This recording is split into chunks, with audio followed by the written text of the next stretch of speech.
多謝特首，拜拜。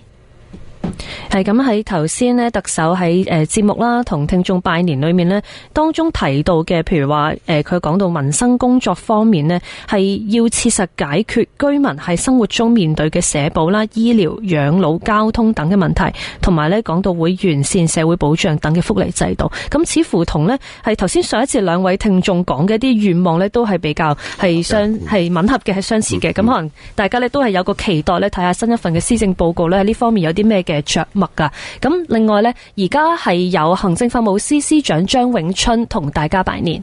張司長早晨。早晨。先祝司長新一年工作順利，大吉大利。多謝。我都借此機會呢，向全澳市民拜個年，恭祝各位新春身體健康，萬事如意。多謝司長，咁都借呢個機會同你傾一傾新一年嘅工作展望啦。咁特區政府喺持續提升部門運作效能、解決架構重疊嘅工作上面呢，新一年有冇啲咩新嘅計劃？會唔會再有部門整合呢？提升公共部門嘅運作效能係新一屆特區政府嘅重點工作。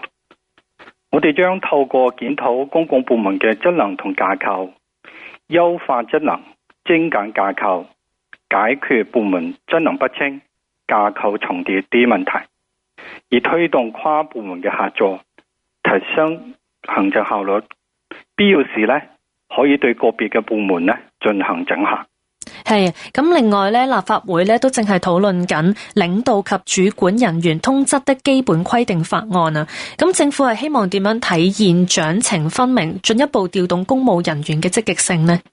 呢一次領導主管人員通則嘅修改呢，一方面係優化領導主管嘅挑選同埋任用嘅機制，促進佢哋係唔同嘅工作崗位嘅流動，充分調動領導主管人員嘅積極性同埋主動性。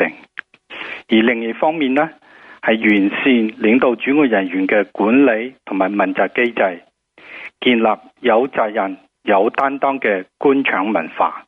咁都多謝司長呢，再次祝你如意吉祥嘅。多謝，再次祝大家新春快樂，事事如意。好多謝司長，拜拜。拜拜。